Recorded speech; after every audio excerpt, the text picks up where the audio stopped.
Welcome to the way slash कॉन्ट्रामंडल। सबसे पहले मैं आपसे माजरत चाहूँगा कि हमने 3 हफ्ते से कोई भी वीडियो अपलोड नहीं की और उसकी एक वजह है। वो वजह ये है कि 22 तारीख को हमारा सेमिनार था चर्च का, जिसकी वजह से हम लोग काफ़ी मसरूफ़ थे। और हमारा एक दूसरा चैनल भी है जिसका नाम दी जीसस द होली लैम्प है। आप उधर जाकर उस चैनल को सब्सक्राइब कीजिए और उसके कंटेंट से भी ज़रूर फ़ायदा उठाइए। उसमें जो सर्मन्स हैं वो एक्सपोजिटरी हैं और सेमिनार के भी सर्मन उस पर अपलोड हो चुके हैं और आप ज़रूर उससे फ़ायदा उठाएंगे और आप ज़रूर खुदा के जलाल के मतलब भी उसमें से सीख सकते हैं।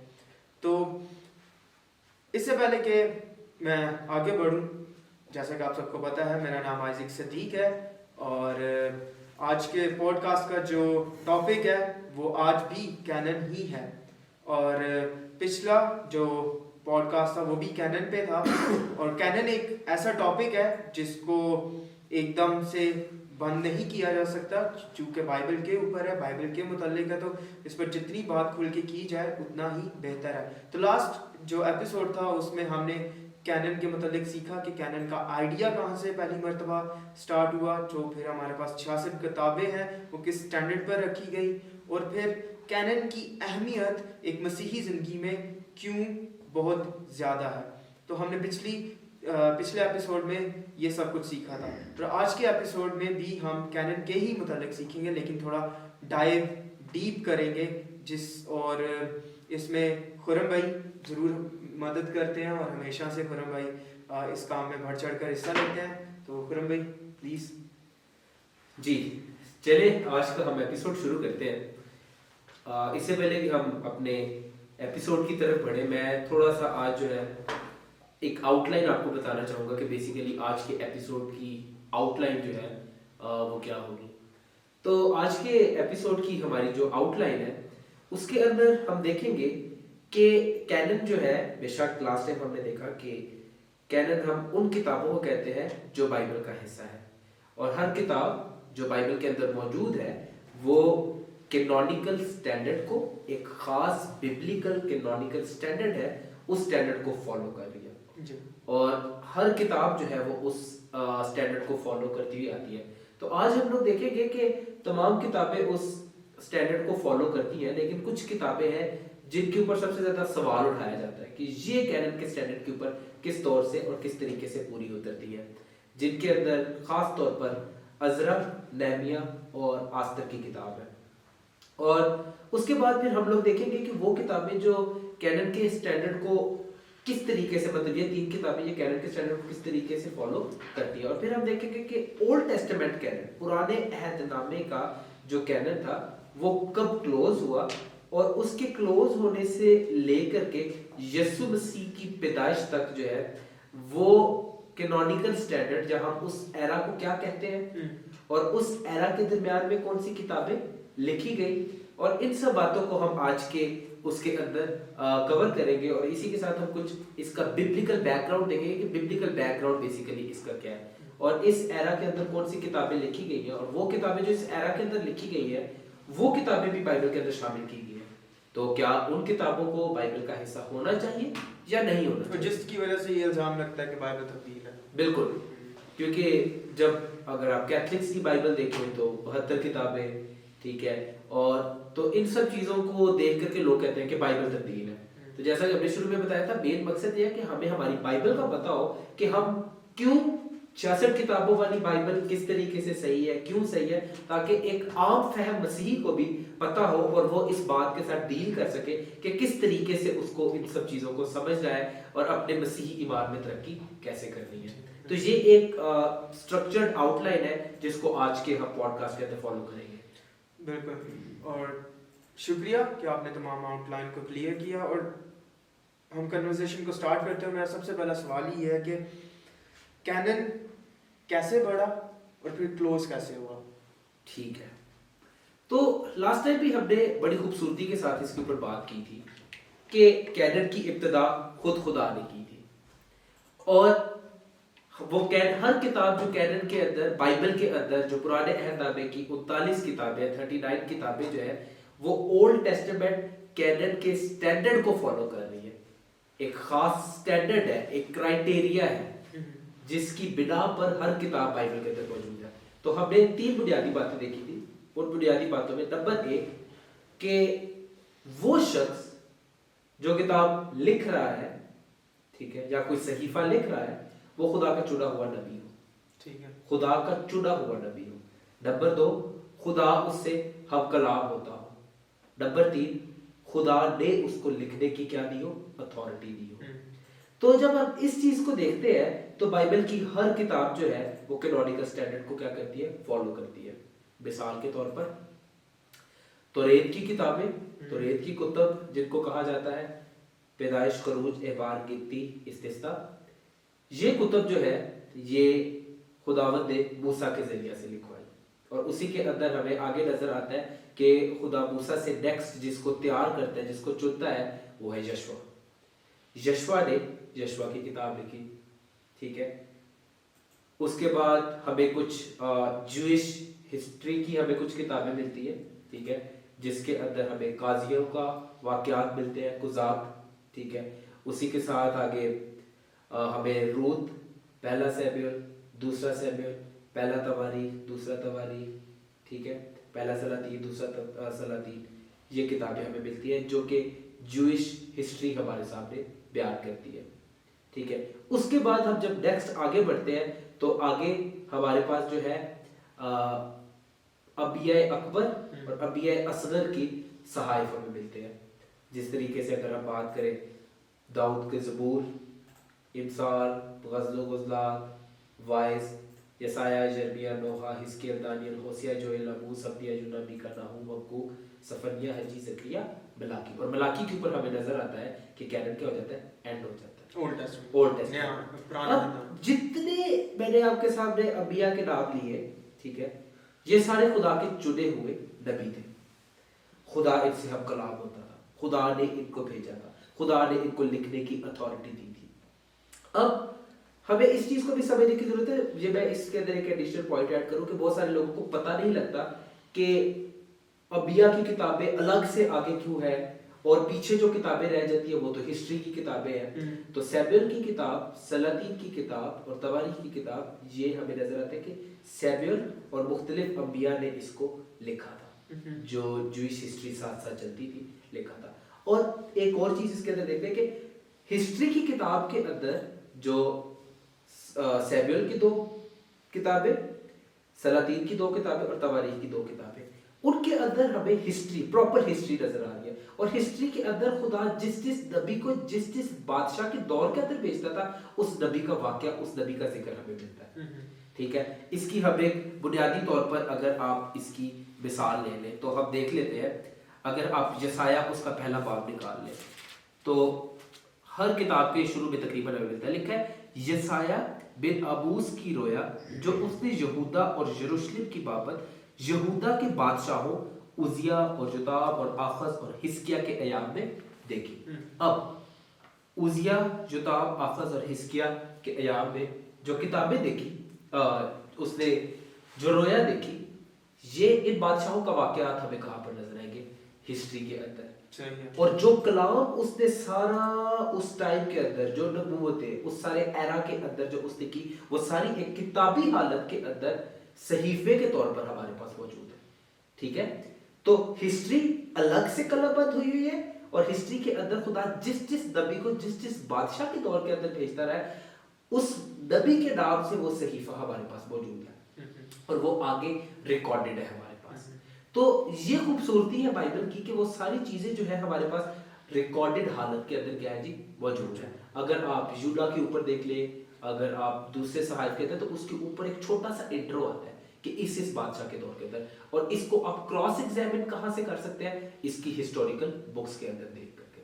तो इस तरीके से हमें नजर आता है कि कैनन जब खुदा ने अपने नबियों को चुना, उनको कलाम दिया, उनको लिखने की अथॉरिटी दी, तो इस तरीके से कैनन जो है वो अपने साइज के अंदर क्या होना शुरू हुआ, बढ़ना शुरू हो गया। और मलाकी के ऊपर आकर के जो ओल्ड टेस्टामेंट कैनन है वो क्लोज हो जाता है। और मलाकी जो है वो, क्योंकि हमारे पास डेट्स जो है वो अप्रोक्सीमेशन के अंदर है, हाँ एक जी। अंदाजे के जी मुताबिक जी है। बिल्कुल। तो मल्लाकी की किताब जो है वो कहा यह जाता है एक अंदाजे के मुताबिक कि 435वीं कबल अज़ मसीह 435 बीसी के अंदर यसु मसीह के आने से 435 साल पहले जो है वो लिखी गई थी, और उसके बाद कोई नबी नहीं आया। सही है। ठीक हो गया। सही है। और एक और बात है कि पिछले एपिसोड में भी आपने बहुत ज़्यादा हवाले भी दिए जो कि इस बात पर एम्फसिस का जाहिर करते हैं कि खुदावन ने खुद इस बात की तलकीद की नबियों को कि वो लिखें। मूसा को बार बार कहा कि ये लिख ले, यशवा को भी कहा कि लिख ले, और ये वो इब्तदाई वाक़यात थे। ठीक है। और बेशक, लेकिन मेरा एक और सवाल है। सवाल ये है कि अब जैसा कि कहा कि वो शख्स जिसने किताब लिखी है पुराने अहदनामे की, उसका नबी होना ज़रूरी है, खुदा का चुना हुआ ज़रूरी है, और खुदा उससे बात करे ज़रूरी है। क्या ये तीनों सवाल खुद वो शख्स सामने आकर बताएगा कि मैं खुदा का चुना हूँ, ठीक है, मुझसे खुदा ने बात की है, ठीक है, और मैं वाहिद हूँ जिसके वसीला से खुदा बता रहा है आपको। तो बाइबल में पुराने अहदनामे में हमें ऐसे नबी भी मिलते हैं जो खुदा की तरफ से नहीं थे, लेकिन वो इस बात का दावा करते थे और लोग उनकी बातों पर ईमान भी लाते थे। तो हम ऐसे लोगों को कैसे रिफ्यूट कर सकते हैं? ठीक है, देखिए ऐसे भाई, बाइबल हर बात का जवाब खुद देती है, जैसे कि हमने लास्ट टाइम भी हमने बात की थी। पहली चीज, जो नबी खुदा का चुना हुआ नबी होता था और जो नबूवत वो करता था, खुदा उसको पूरी करता था। और जो नबी, जो झूठे नबी होते थे, क्योंकि उस टाइम पर, ये आज ही के दौर की बात नहीं है, उस वक्त में भी झूठे नबी बहुत से उठ खड़े होते थे, लेकिन खुदा खुद कहता था कि मैं झूठे नबियों का खुद मुखालिफ हूँ। जैसे आप पढ़ लें हिस्कियल पढ़ लें, यिर्मयाह पढ़ लें, हिस्कियल 13 पढ़ लें, 23 पढ़ लें, यिर्मयाह 23 पढ़ लें, तो उसके अंदर बेशुमार हवाले खुदा झूठे नबियों के बारे में लिखता है पुराने अहदनामे के अंदर। और फिर एक क्राइटेरिया था कि वो नबी जो झूठी नबूवत करता था, उस नबी को यहूदियों के अंदर संसार कर दिया जाता था, पत्थर मार मार कर मार दिया जाता था। और ये इसलिए था ताकि आप कंट्रोल कर सके झूठे नबियों को, कोई बंदा अपने से ही नबी बनने की जुर्रत ही ना कर सके। ठीक हो गया। और इसी के अंदर हमें नजर आता है कि जो नबी होने का उस वक्त में दावा करता था, तो खुदा उसकी उस नबूवत को पूरा भी करता था। लेकिन कुछ एक्सेप्शनल केसेस हमें मिलते हैं, जैसे कि यूना ने जाकर के नबूवत की, लेकिन खुदा ने नैनवा शहर को क्या किया जी, माफ कर दिया। यूना ने उनको कहा था कि खुदा तुम्हारे गुनाह की वजह से तुम पर क्या है जी, कहरो गजब में है खुदा, कि खुदा तुम्हारे गुनाह की सजा। लेकिन उन्होंने अपने आप को क्या किया, हम्बल कर दिया, उन्होंने खुदा के सामने झुका दिया। और इधर हमें खुदा के रहीम, करीम, बेनेवोलेंट, हमें खुदा के माफ करने वाले खुदा की सिफात भी नजर आती है। तो अल्टीमेटली जो डिपेंड करता है वो खुदा के ऊपर डिपेंड करता है। और दूसरी चीज उसके अंदर हमें जो नजर आती है वो ये नजर आती है कि खुदा ने जिस नबी को चुना हुआ होता था, खुदा उसके नबी होने को साबित भी करता था। एक छोटा सा वाक्य पुराने अहदनामे में से मैं आपके साथ शेयर कर देता हूँ। जैसे कि हारून था, ठीक है, उस टाइम पर लीडर्स थे, सारे कहते थे ए दोवें भरा साडे लीडर बनने ने, ठीक है, मूसा और हारून ये हमारे लीडर क्यों बनते हैं। तो फिर उन्होंने ऐसा किया, ठीक है जी, जो जो लीडर होना चाहता है, जो उस टाइम पर दावा कर रहा था आगे आ जाए। तो उस टाइम पर ऐसा किया गया कि उनके आसा को क्या किया गया, रखा गया, और उन्होंने कहा कि हम फैसला खुदा के ऊपर छोड़ते हैं, खुदा खुद फैसला करे कि कौन लीडर होगा। और फैसले के लिए उन्होंने क्या निशानी रखी थी कि जिसके आसा के ऊपर जो है पत्ते और फूल जो है वो फूट निकलेंगे, बेशक वो खुदा का चुना हुआ क्या होगा, लीडर होगा। और हमें क्या नजर आता है, ओल्ड टेस्टामेंट के अंदर खुदा खुद साबित करता है कि हारून को खुदा ने चुना था, और उसका साइन क्या था, उसके आसा के ऊपर पत्ते और फूल खेल उठे थे। तो जिस नबी को खुदा ने चुना होता था, खुदा उसके प्रॉफिट होने को खुदा खुद साबित करता था कि ये मेरा भेजा हुआ बंदा है।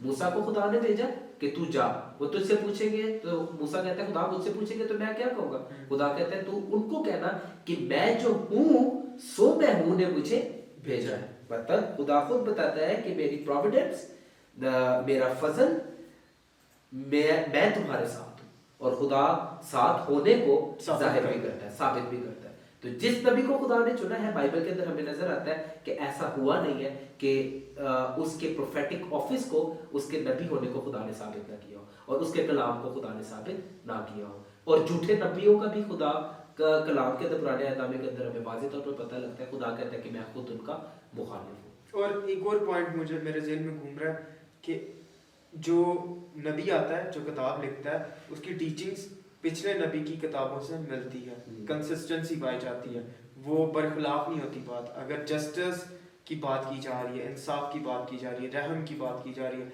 यतीमों पर तरस खाने की बात की जा रही है, बेवाओं की परवाह करने के मुतालिक बात की जा रही है, पुराने अहदनामे में इन बातों पर बहुत ज़्यादा जोर है। और ये वो ख़ास बातें जिनका हवाला आपको पूरे पुराने अहदनामे में मिलेगा, हर जगह पे मिलेगा। फिर कुछ नबूवतें हैं जो कि मसीहा के मुतालिक थी, वो भी आपको जगह ब जगह पुराने अहदनामे में मिलती हैं, और जिनका आपको पूरा अमली जामा पहनते हुए नबूवतें आपको नए अहदनामे में दिखती हैं। तो एक कंसिस्टेंसी पाई जाती है तालीमात में।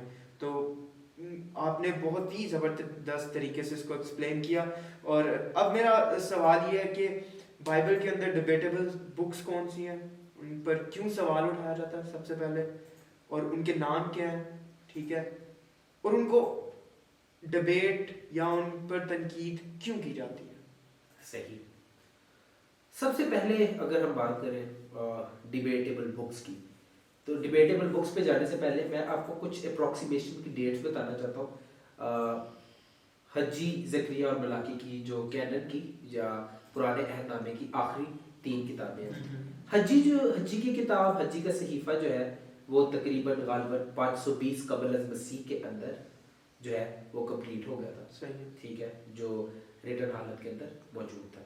ज़करिया जो है वो 518 था 520 कबल अज़ मसीह के अंदर रिटन हालत के अंदर मौजूद था।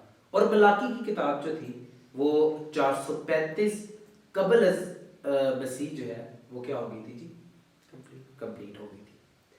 अब जब हम इस चीज को देखते हैं कि 435 कबल अज़ मसीह और इसके बाद जो कैनन है, कोई और किताब नहीं आई क्योंकि नबियों का आना बंद हो गया था। इसके बाद ये एक अलग टॉपिक है, ये एक अलग टॉपिक है। अब इसके बाद डिबेटेबल बुक्स कौन सी आती है? तो डिबेटेबल बुक्स जो है वो है अज़रा, नहबिया और आस्तर की किताब, जिन पे सबसे ज्यादा सवाल उठाए पुराने अहदनामे के। अब अगर आप उसके अलावा अगर ब्रॉडर स्पेक्ट्रम के अंदर मैं कैनन के टॉपिक से बाहर निकल के बात करूं तो सारी किताबों पर जो क्रिटिक्स है वो बात करते हैं। और हर बात ऐसा नहीं है कि हमें पता नहीं है कि हर बात के ऊपर हमारे क्रिटिक्स जो है वो क्या बात करते हैं। खुदा के फजल के वसीला से उसके कलाम के मुताबिक खुदा का कलाम खुद डिफेंड करता है, और जो खुदा का कलाम डिफेंस देता है हम उसके मुताबिक हम बात कर सकते हैं और बाइबल से बात कर सकते हैं। लेकिन मैं अपने टॉपिक के साथ स्टिक रहूंगा कि कैनन को लेकर के सबसे ज्यादा डिबेटेबल बुक्स जो है वो अज़रा की किताब, नहबिया की किताब और आस्तर की किताब है। और वो इसलिए सबसे ज्यादा डिबेटेबल बुक्स है क्योंकि अज़रा जो था वो कोई नबी नहीं था, अज़रा काहिन था। नहबिया जो था वो कोई नबी नहीं था, ठीक है, और ना ही नहबिया जो था वो काहिन था। वो अरतखशस्ता बादशाह का साकी था, ठीक है। और उसके बाद आस्तर भी जो थी वो कोई नबी नहीं थी, या नबिया वो नहीं थी, ठीक है। तो जब हम इन तीनों बातों को देखते हैं तो इन तीनों बातों की बेस से हमें यह पता लगता है कि जब वो नबी नहीं है तो उनकी किताबें बाइबल के अंदर क्यों है, क्योंकि वो तो कैनन को फॉलो ही नहीं करी। कैनन के स्टैंडर्ड को बाइबल के अंदर किसी भी किताब के अंदर मौजूद होने का जो क्राइटेरिया या जो स्टैंडर्ड है उसको तो वो फॉलो ही नहीं कर रही। ये तीनों किताबें। अब हम थोड़ी सी इसका हिस्टोरिकल बैकग्राउंड देख लेते हैं कि क्या है, क्यों है, किस तरीके से, क्योंकि हमें हिस्ट्री और बाइबल की किताबें अबिया ये साथ साथ चल रहे हैं, क्योंकि हिस्ट्री बनती जाती है, टाइम गुजरता है, हिस्ट्री बनती जाती है, और उसी हिस्ट्री के मुताबिक हमें नजर आता है कि क्या क्या वाकयात क्या किस किस तरह से कैसे कैसे हुआ। तो आपने जैसे कि बात की कि बाइबल जो है वो एक कंसिस्टेंट बुक है। एक नबी जो है, ऐसा नहीं है कि आने वाले नबी का पैगाम जो है वो उस खलासी का जो सियाको सबाक है उससे कुछ हट करके होगा, नहीं। जो भी अबिया बाइबल के अंदर हमें नजर आते हैं उन्होंने आकर के जिंदा खुदा की तरफ इशारा किया और तस्लीस के खुदा की तरफ इशारा किया। ठीक है। अब जब हम इसके ऊपर बात करते हैं तो थोड़ा सा पहले का हिस्टोरिकल बैकग्राउंड का पता होना जरूरी है। तो इसका हिस्टोरिकल बैकग्राउंड कुछ इस तरीके से है कि यिर्मयाह के दौर के अंदर और हिजकिय्याह के अंदर, क्योंकि कुछ सहाइफ ऐसे हैं जिनके अंदर बनी इसराइल जो थे वो क्या थे जी, आजाद थे, यरूशलेम के अंदर रहते थे, जो दो किंगडम्स उनके बने हुए थे, दो सल्तनतें बनी हुई थी, जनूबी सल्तनत और शुमाली सल्तनत। शुमाली सल्तनत इसराइल, जनूबी सल्तनत यहूदा की सल्तनत। और जनूबी सल्तनत के उनके नबी, जनूबी सल्तनत के अपने नबी और शुमाली सल्तनत के अपनी नबी। खुदा दोनों सल्तनतों के अंदर अंबिया को क्या करता रहा, भेजता रहा। अब यिर्मयाह नबी जब आया और यिर्मयाह नबी ने जब आकर के नबूवत करना शुरू की और यिर्मयाह नबी ने आकर के यही कहा कि तुम खुदा के कलाम के मुताबिक नहीं चल रहे हो। अगर तुम खुदा के कलाम के मुताबिक नहीं चलोगे तो तुम्हें पता है तुम्हारा अंजाम क्या होगा। तुम्हारा अंजाम ये होगा कि एक ऐसी कौम जिसको तुम नहीं जानते और गैर कौम वाले वो आएंगे और तुम्हें अपना गुलाम बनाएंगे और तुम्हें कैद करके इस जगह से क्या करेंगे, गुलामी के अंदर लेकर के जाएंगे। ठीक हो गया। अब यिर्मयाह ने ये नबूवत की और बनी इसराइली जो थे वो अपने उन तमाम तर कामों से क्या हुए जी, बाज नहीं आए।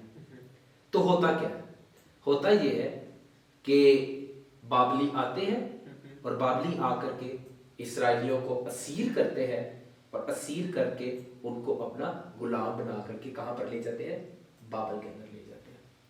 अब दानियल का फिर जो खत लिखा जाता है और दानियल का जो सहीफा लिखा जाता है, दानियल का सहीफा जो है वो गुलामी के अंदर लिखा जाता है, गुलामी की हालत के अंदर। जब वो गुलामी में होने के अंदर हम देखते हैं कि दानियल के सहीफा जो है वो बाबल के अंदर जब इसराइली कैद है और बतौर कैदी, ठीक है, वो सहीफा लिखा गया। अब जब हम देखते हैं उसके अंदर हमें दानियल के अंदर भी कुछ प्रोफेसीज मिलती है, हमें यिर्मयाह के अंदर भी प्रोफेसीज मिलती है और हमें हिजकिय्याह के अंदर भी प्रोफेसीज मिलती है। तो वो प्रोफेसीज क्या थी? वो प्रोफेसीज ये थी, खुदा अपने लोगों से वादा करता है कि मैं फिर से तुम्हें क्या करूंगा जी, बहाल करूंगा। ठीक है, तुम फिर से मेरे लोग होगे। तो खुदा जो है अपने लोगों को जब पीछे करता था या कैद में डालता था, वो इसलिए डालता था कि उनको एहसास हो कि मैं ही हूं, मेरे अलावा और कोई भी नहीं है। और खुदा शुरू ही से इसराइलियों को यही बताता चला आया है कि मैं ही हूं। लेकिन बनी इसराइलियों की सख्ती जो है वो जिंदा खुदा को ना पहचाना, लेकिन हमें खुदा का वो प्यार भरा दिल, खुदा की शफकत, खुदा की रहमत, खुदा के तमाम एट्रीब्यूट्स जो है वो इसराइल के साथ भी काम करते हुए नजर आते हैं। जहां पर सजा देनी है खुदा सजा भी देता है, जहां पर मोहब्बत दिखानी है वहां पर खुदा मोहब्बत भी दिखाता है, जहां पर शफकत दिखानी है खुदा वहां पर शफकत भी दिखाता है। खुदा चाहता था जिस टाइम पर उन्होंने बछड़ा बनाया था सबको एक ही दफा में हलाक कर देता, लेकिन खुदा वहां पर अपनी रहम की खूबी को जो है वो क्या करता है, बाइबल में ऐसी ये बातें नहीं लिखी। खुदा अपनी मोहब्बत की इलस्ट्रेशन कितने आला तरीके से होसिया की किताब में देता है। मैंने उनको रिश्ते की डोरियों से बांधा। उससे आप देखें, फिर आप उसके अंदर हिजकिय्याह की किताब के अंदर देखें, खुदा कहता है कि वो खुदा वहां पर ना इलस्ट्रेशन दे रहा है कि तुम बिल्कुल एक पैदा होने वाले बच्चे की माने थे और तुम्हारी नाफ काटने वाला कोई नहीं था। खुदा कहता है तुम्हारी नाफ मैंने काटी। खुदा कहता है तुम्हारे ऊपर वो जो गंदा खून था जब तुम पैदा हुए थे उस खून को साफ किया, तुम्हें कपड़े के अंदर मैंने लपेटा। खुदा कहता है तुम्हें उठाया मैंने और फिर तू जवान हुआ। और फिर खुदा उसको बताता है लेकिन जब तू जवान हुआ तो तू बाहर जा करके औरों के साथ जनाकारी करना शुरू कर दी। तो खुदा तमाम तर बातों के जरिए से खुदा अपनी मोहब्बत भी दिखाता है, अपना प्यार भी दिखाता है और खुदा ये भी दिखाता है कि मैं ये हूँ, तुम अपनी तरफ देखोगे। और ये टोटल डिप्रेविटी इंसान के कुली बिगाड़ को भी दिखाता है कि इंसान कुली तौर पर जो है वो खुदा के मुखालिफ है। अब मैंने आपको बताया कि उसके अंदर सिर्फ यही नबूवत नहीं थी कि वो आएंगे वो तुम्हें कैद करेंगे, उसके अंदर बहाली की भी नबूवत है। जब हम बहाली की नबूवतों की बात करते हैं तो मैं एक तो हवाला आपके सामने कोट करना चाहूंगा, जैसे कि यिर्मयाह 50 बाब और उसकी 4 आयत से जब हम पढ़ते हैं तो खुदा कहता है, खुदावंद फरमाता है उन दिनों में बल्कि उसी वक्त बनी इसराइल आएंगे और बनी यहूदा इकट्ठे रोते हुए चलेंगे और खुदावंद अपने खुदा के तालिब होंगे। वो सयून की तरफ मतवज्जो होकर उसकी राह पूछेंगे कि आओ हम खुदावंद से मिलकर उससे अब्दी अहद करें जो कभी फरामोश ना हो।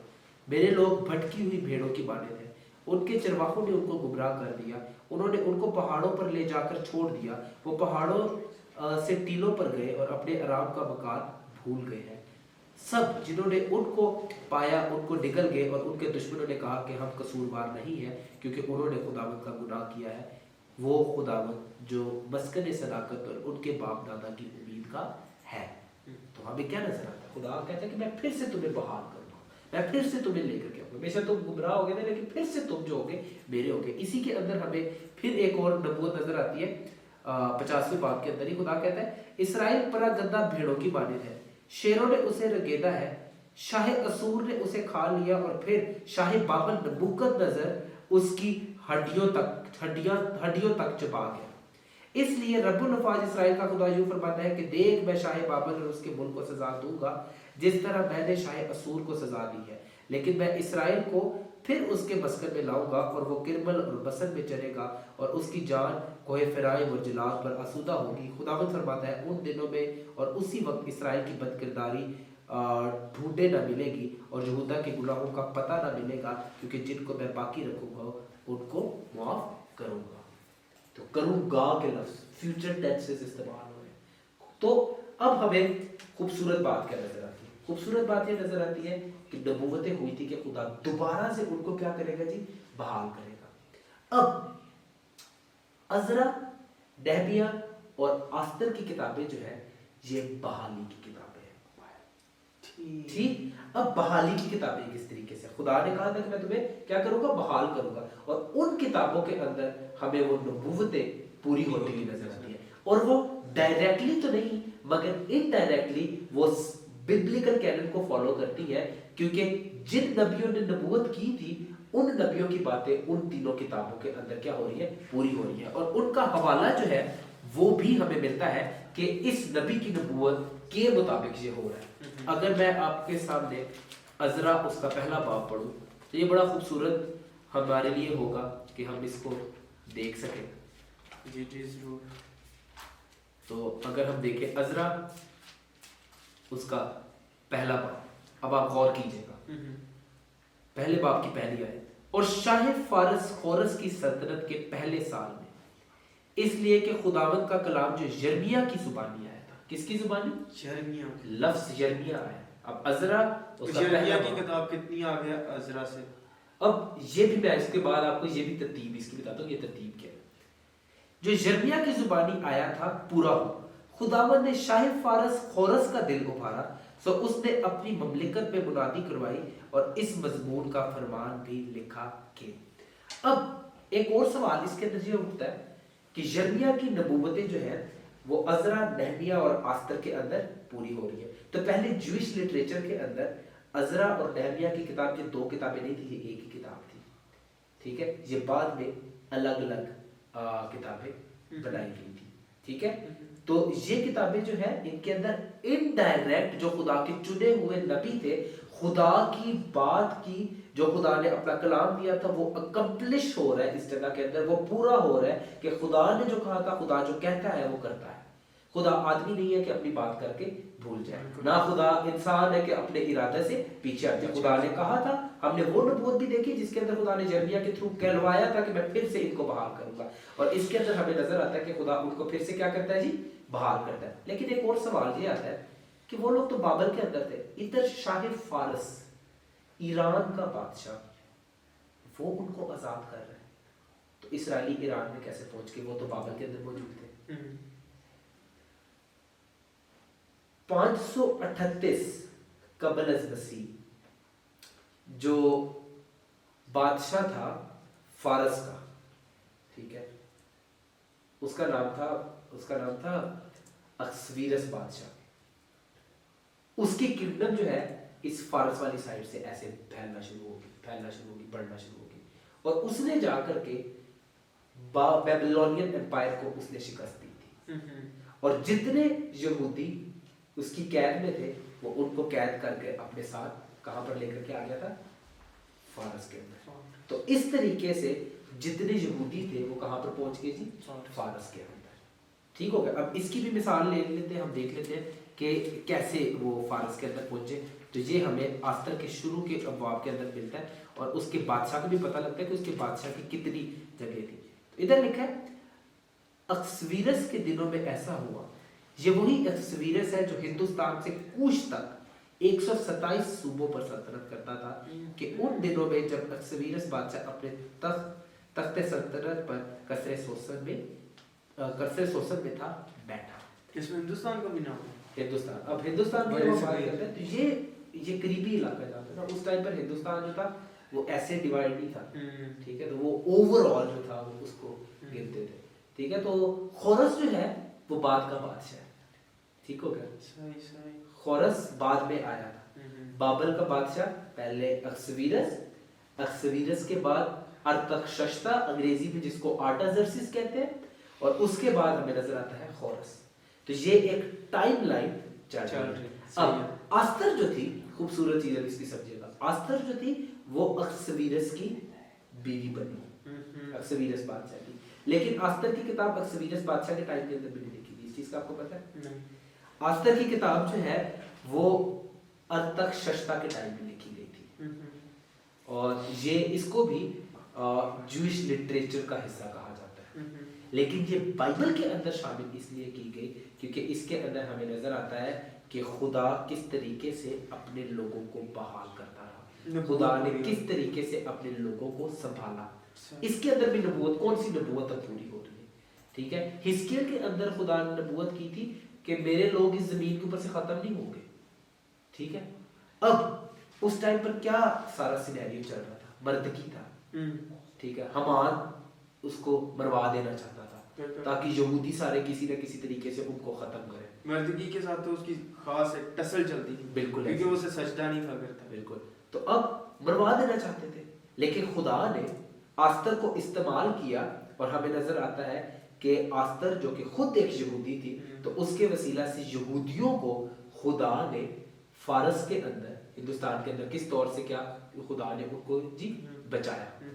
और उसके बाद खुदा ने सिर्फ यहूदियों को बचाया ही नहीं, खुदा यहूदियों को बचा के बहाल भी खुदा ने किया, और वापस उस जगह पर भी खुदा लेकर के आया। तो इन तीनों किताबों के अंदर हमें इनडायरेक्टली अंबिया ने जो नबूवत की हुई थी, तो हम इन किताबों को कहते हैं कि इन किताबों की जो नबूवतें हैं वो अंबिया ही की फर्दर क्या है जी, चलती चली आ रही है। इसीलिए ये बिब्लिकल कैनन के स्टैंडर्ड के ऊपर क्या होती है जी, पूरी उतरती है। इसके अंदर हमें खुदा की सच्चाई भी पता लगती है। तो मैंने बताया कि आस्तर की किताब जो रिकॉर्ड की गई थी वो अक्सवीरस के बेटे अर्थकशस्ता के टाइम के अंदर रिकॉर्ड की गई थी, जो कि गालबन 423 तक 464 कबल अज़ मसीह के अंदर जिसने अपनी हुकूमत की। और इस एरा के अंदर, इस टाइम पीरियड के अंदर आस्तर की किताब जो थी लिखी गई। अब एक और खूबसूरत बात समझिएगा, जो नहमिया था वो इसी अर्थकशस्ता का क्या था जी, साकी था। इसको जाम बना करके, मैं के जाम बना करके वो क्या किया करता था, पिलाया करता था। और इसी बादशाह के टाइम के अंदर आस्तर की किताब जो है वो सारी क्या हुई थी जी, रिकॉर्ड की गई थी। अब नहमिया की किताब जो है वो अलग से किताब नहीं थी, ठीक हो गया। नहमिया और अजरा की किताब, दोनों किताबें जो थी वो क्या थी जी, साथ थी, उनको बाद में डिवाइड किया गया था। अब ये दोनों कहानियां जो है अजरा और नहमिया की, ये साथ साथ चल रही है। खोरस ने ऐलान कर दिया इसराइलियों को यहाँ से क्या करो जी, ले करके जाओ, और दूसरी तरफ नहमिया था, और उसके वहां पर जितने वो लोग थे उनको भी नहमिया वहां से क्या होता है, बादशाह से हुक्मनामा लेकर के रवाना होता है और उस जगह के ऊपर जाता है। अब नहमिया के टाइम के अंदर खुदा जो है उनको क्या कह सकते हैं, फिजिकली जो है रिस्टोर कर रहा है। फिजिकली रेस्टोरेशन से क्या मुराद है, खुदा उनको बहाल कर रहा है, उनकी जो फसील है वो बन रही है दोबारा से, उनका सारा काम जो है वो मुस्तहकम हो रहा है। और उसके अंदर अजरा के अंदर खुदा उनको स्पिरिचुअली रेस्टोर कर रहा है अपने कलाम के जरिए से। अजरा की किताब के अंदर हमें नजर आता है कि वो उठते हैं जब शरीयत पढ़ता है, और जब वो शरीयत पढ़ता है वो सारा दिन रोते रहते हैं। तो ये तीनों किताबें इनडायरेक्टली यिर्मयाह, हिजकिय्याह, दानियल की जो रोया थी, जो नबूवत थी, उसके ऊपर ये पूरी उतरती है। और इसके अंदर पूरी होती हुई हमें नजर आती है, इसलिए हम कहते हैं ये कैनोनिकल स्टैंडर्ड को फॉलो करती है। वाह, ज़बरदस्त, बहुत ही बेहतर तरीके से आपने सवाल को टैकल किया और इसका आंसर दिया। और मैं उम्मीद करता हूँ कि ऑडियंस ने भी इससे कुछ ना कुछ सीखा होगा, कुछ ना कुछ नहीं बल्कि बहुत ही कुछ सीखा होगा, और आप आंसर देने के काबिल बनते चले जाएंगे जैसे जैसे आप इन चीज़ों को सीखेंगे। और मेरा एक और सवाल है कि सजेशन, अक्सर प्रोफेटिक सजेशन, ये क्या है, इसका मतलब क्या है?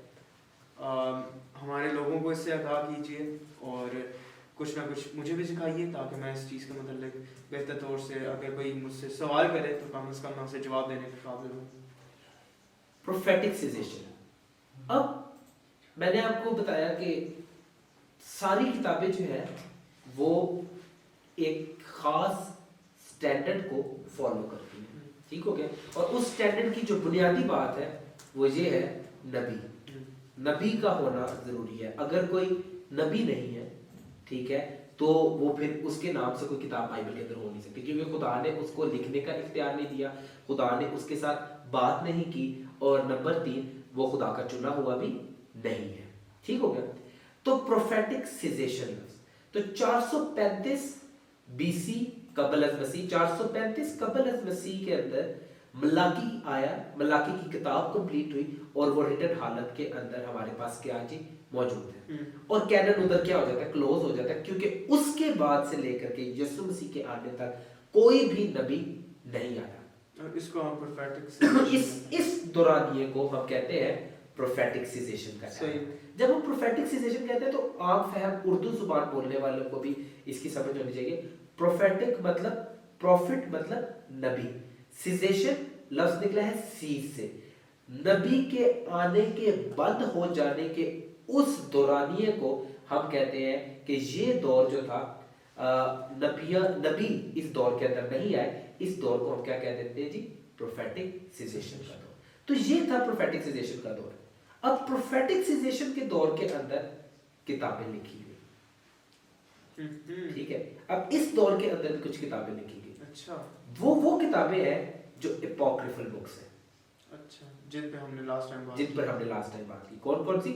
तूबियत, जूदियत, सिराह, बरूख, पहला मकाबीस, दूसरा मकाबीस। ये वो किताबें हैं जो इस दौर के अंदर लिखी गई। अब एक और चीज इसके अंदर सुनिएगा, जो प्रोफेटिक सजेशन का दौर था, इसके अंदर कोई नबी नहीं आया, और इसी के अंदर जूइश लिटरेचर भी लिखा गया। अब जितनी किताबें इस दौर के अंदर लिखी गई, अब ये दौर नबियों का दौर नहीं रहा, ये रबियों का दौर बन गया। सर, किसका दौर बन गया? रबियों। इस दौर के अंदर रबी आना शुरू हो गए। अंग्रेजी में इसको कहते हैं रेबियानिक एरा, ठीक है। रबी इस दौर में आ गए। अब रबियों वाला जो फिलॉसफी थी, ये कहां पर शुरू हुई, इसको भी हमें समझने की जरूरत है। और रबियों का दौर कैसे शुरू हुआ, ये हमें इस दौर से पता लगता है, इस दौर से समझ लगता है कि उन्हीं की जो किताबें, जो जूइश लिटरेचर, ठीक है, रिकॉर्ड किया जा रहा था इस टाइम के अंदर, उन्हीं की किताबों में से हमें कुछ हवाला जात मिलते हैं। तो मैं एक हवाला आपके सामने पढ़ूंगा जो कि कैथलिक बाइबल के अंदर आपको मिल सकता है, मकाबीन की जो किताबें हैं। तो उसके अंदर पहला मकाबीस 9वां बाब उसकी 27वीं आयत में पढ़ूंगा। लिखा है, अंग्रेजी में पढ़ता हूं, फिर मैं उर्दू में इसका तर्जुमा करता हूं। So there was great distress in Israel, the worst since the time when prophets ceased to appear among them. अब मकाबीस के अंदर भी ये हवाला है कि प्रॉफिट सीज हुए थे इस्राएल में आने से, कि प्रॉफिट नबी जो थे वो इस्राएल के अंदर नहीं आ रहे थे।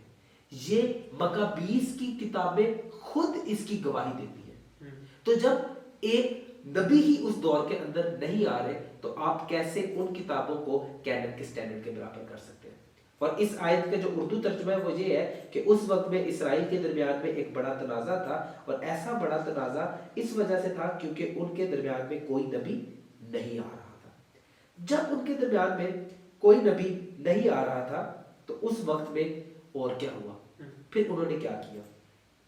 अब मैं हवाला पढ़ूंगा, पहला मकाबीस 14वां बाब उसकी 41 जी, जी। है, लिखा है the Jews and their priest have resolved that Simon should be their leader and high priest forever until a trustworthy prophet should arise। इसका क्या मतलब है, अब सुनिएगा। तनाजा क्या चल रहा था, हैकल बहाल होगी, सब कुछ बहाल होगी। अब उस टाइम पर ऑल्टर जो था, ऑल्टर मतलब जिसके ऊपर कुर्बानी करते थे, कुर्बान गाह जो थी वो बनी नहीं थी। अब कुर्बान का जब बनी नहीं थी तो कुर्बान गाह के ना ऊपर जो पत्थर थे उनको मुकद्दस पत्थर समझा जाता था कि ये सिर्फ कुर्बान गाह के पत्थर हैं। तो वो इस चीज में श्योर नहीं थे कि क्या ये कुर्बान गाह के पत्थर है या नहीं है, तो लिहाजा हमें इनके लिए क्या करना चाहिए। ठीक है, तो उन्होंने कहा कि यार हम ये बात खुदा से कैसे पूछे, क्योंकि हमारे दरमियान में तो कोई नबी है भी नहीं। और जब मक्काबीस की किताबों के अंदर लिखा हुआ हमारे दरमियान में कोई बड़ा नबी है ही नहीं जो खुदा के साथ, जिससे खुदा हम कलाम होता हो और वो हमें खुदा की मर्जी बताए। तो ये एक बड़ा तनाजा चल रहा था, क्या करना चाहिए क्या नहीं करना चाहिए।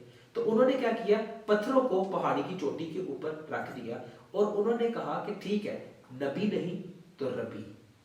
उन्होंने कहा कि हम अपने लिए यहूदियों के जो प्रीस्ट थे, काहिन थे, ठीक है, यहूदियों के काहिनों ने मिल करके एक शख्स को चुन लिया, उसका नाम था साइमन शमाउन। उसको उन्होंने अपना जो है रबी बना दिया। उन्होंने कहा कि ठीक है, जितनी देर तक हमारे दरमियान में कोई बड़ा नबी जो है वो नहीं आ जाता, उतनी देर तक ये रबी जो है ये लीड करेगा, ये हमें बताएगा। और उस वक्त में एक कॉन्सेप्ट निकला था, उसको कहते थे बैथ कोल। अब बैथ कोल जो है ये इब्रानी जुबान का लफ्ज है।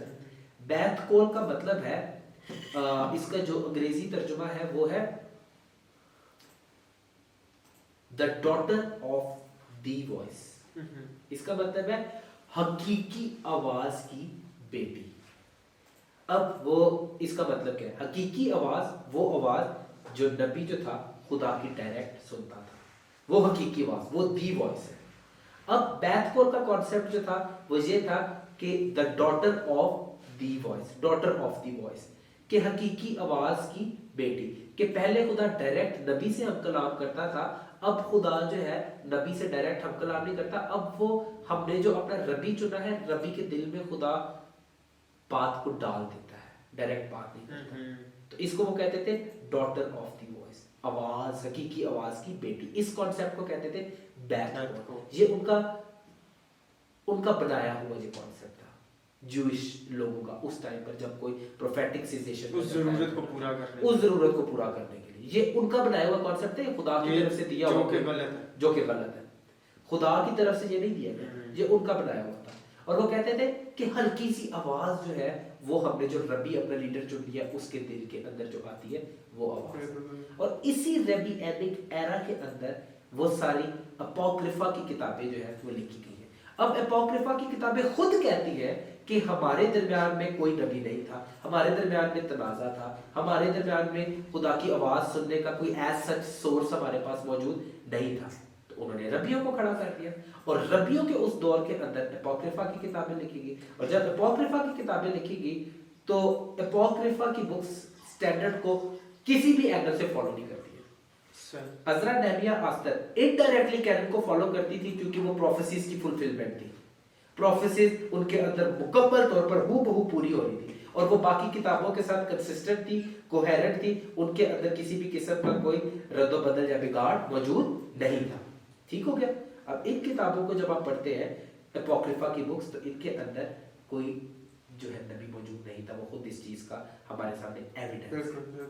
तो इसीलिए हम कहते हैं कि ये किताबें किसी भी तरह से कैनोनिकल स्टैंडर्ड के ऊपर पूरी उतर नहीं सकती। ये प्रूफ भी हो गया, ये प्रूफ हो गया। और जोसेफस जो कि रोमी यहूदी जो था, एक हिस्टोरियन था, ठीक है, उसने जो हमारे पास हिस्ट्री के मुताबिक उसने उसी जू ने हमें जो रिकॉर्ड दिया है, उसने कहा है कि मलाकी के ऊपर जो था कैनन क्लोज था, ओल्ड टेस्टामेंट कैनन क्लोज था। ठीक है, कहता है हज्जी, जकरिया, मलाकी, अज़रा, नहमिया, अस्तर, ये सारी किताबें बाइबल के अंदर मौजूद हैं और ये कैनन के स्टैंडर्ड को पूरा करती है। लेकिन जो दूसरी किताबें, क्योंकि जो मकाबीज, तोबिया, जूदियत, ये हिस्ट्री, जूश लिटरेचर की, जूश हिस्ट्री की किताबें, कहते हैं ये किसी भी तरह से किसी भी सूरत कैनन को फॉलो नहीं करती और ना ही ये कैनन का हिस्सा हो सकती है। तो बैथ कोर का कॉन्सेप्ट उन्होंने खुद निकाला, उन्होंने हमें उन्हीं की बुक्स के अंदर मिलता है, कोई बड़ा नबी नहीं था, तो कैनन के स्टैंडर्ड को फॉलो नहीं करते। तो ये प्रोफेटिक सिजेशन का दौर था और इस प्रोफेटिक सिजेशन के टाइम के अंदर क्या क्या हुआ ये भी मैंने आपको बताया। तो लिहाजा 66 किताबों वाली बाइबल ही हकीकी बाइबल है और जो 72 किताबें जो एक्स्ट्रा किताबें कैथलिक बाइबल के अंदर ऐड की गई है वो किसी भी तरह से बाइबल का हिस्सा नहीं है। बहुत ही एक्सटेंसिव, बहुत ही तफसीलन तरीके से बताया गया बाइबल के अंदर या बाइबल के ऊपर उठाए जाने एतराज़ात के मुतालिक, और ये वो एतराज़ होते हैं जो कि जेन्युइन है। जारी बात है, कोई भी किसी किताब को पकड़ेगा और वो दो एक किताब जिसको कहा जाता है कि वो सेम है हमेशा से, लेकिन उसको एकदम उसके दो अलग से वर्जन मिलते हैं, उसका सवाल करना बनता है, ज़रूरी है, अक्लमंद इंसान यही करेगा। लेकिन उसका जवाब देना, उसको समझाना, उसकी इस्लाह करना भी ज़रूरी है।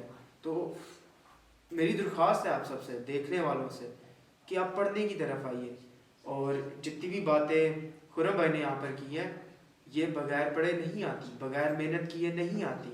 अगर आप अपनी ज़िंदगी में दूसरी चीज़ों पर भी मेहनत करते हैं तो इस पर भी मेहनत कीजिए कि आप बाइबल की तरतीब को समझें, आप बाइबल के अंदर जो किताबें हैं उनको किस तरह से रखा गया उसको समझिए। और ये पॉडकास्ट तो आपको इनकरेज करने के लिए कि आप इस सफ़र पर गामजन हो, ताकि आप खुदा के कलाम को बेहतर तौर से पढ़ सकें। और एक बहुत मशहूर बात है कि किसी ने कहा कि बाइबल खुदा के वादों का ख़जाना है ईमानदारों के लिए, और ये वो वाहिद किताब है जो कि कभी भी आउट ऑफ डेट नहीं जाती, और ना कि ये किसी एक मेयर इंसान ने लिखी है जो कि जिसमें रद्दो-बदल की जा सकती है, नामुमकिन है ऐसा करना। और हम वो वार्निंग्स भी पढ़ेंगे जिनके जहाँ पे लिखा हुआ है कि जो इसमें तब्दीली लाएगा उस पर ये आफत या ये गज़ब आएगा। सो लिहाजा ऐसा करना नामुमकिन है। और मैं उम्मीद करता हूँ, मैं होपफुल हूँ कि जो भी आज आपने सुना वो आपके लिए फ़ायदेमंद होगा, नॉलेज के हिसाब से भी और स्पिरिचुअली भी। और मैं एक कोट है वो आप सबके सामने पढ़ना चाहूँगा, थॉमस वाटसन का कोट है, वो कहता है knowledge without repentance will be but a torch to light man to hell. मतलब ये कि इल्म जोन्स है तौबा के बगैर इसी तरह जैसे वो आपकी रहनुमाई करता है, एक टॉर्च है आपके हाथ में और वो आपको एक घड़े की तरफ लेकर जाए, तो इसी तरीके से अगर जो इल्म है वो आपके ज़िंदगी में अमल नहीं कर रहा, वो अगर तौबा नहीं ला रहा, तो वो आपको जहन्नम की ही तरफ लेकर जा रहा है। लिहाजा तौबा का होना बहुत ज़रूरी है। ये बातें जो की गई हैं ये उनके लिए फ़ायदेमंद है जिन्होंने तौबा की और आगे बेहतर तौर से खुदा के कलाम को फैलाएंगे। और मैं भाई का भी बहुत शुक्रगुजार हूँ कि आपने टाइम निकाला, आपने हमारे लोगों के लिए टाइम निकाला ताकि वो इस चीज़ को समझ सके और अपनी ज़िंदगियों में एक तब्दीली लाने वाले हो सकें। और आखिर में आप कुछ मैसेज कन्वे करना चाहें तो ज़रूर। बस आइज़िक भाई, मैं यही बोलूँगा कि हमें बाइबल सेंटर्ड क्रिश्चियन बनना है, और बाइबल सेंटर्ड क्रिश्चियन जो है वो बाइबल पढ़े बगैर कभी भी नहीं बन सकते।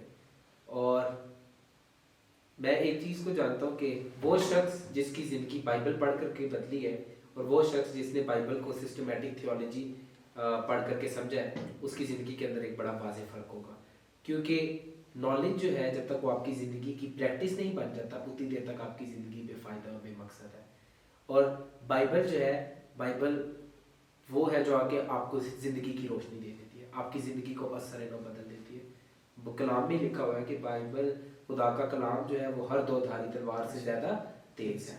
तो ये कलाम की खूबसूरती है। तो मैं यही कहूँगा कि अपने मसीह भाइयों और बहनों को मैं आप सबको इनकरेज करना चाहूँगा कि आप बाइबल को पढ़ें और अपनी बाइबल से वाकिफ़ हो। आपकी बाइबल जिंदा खुदा का जिंदा कलाम है, ये ला तब्दील है, ये गलती के बगैर है। दुनिया जो मर्जी कहती है, दुनिया आपको यही कहेगी कि बाइबल तो अभी बदल गई है।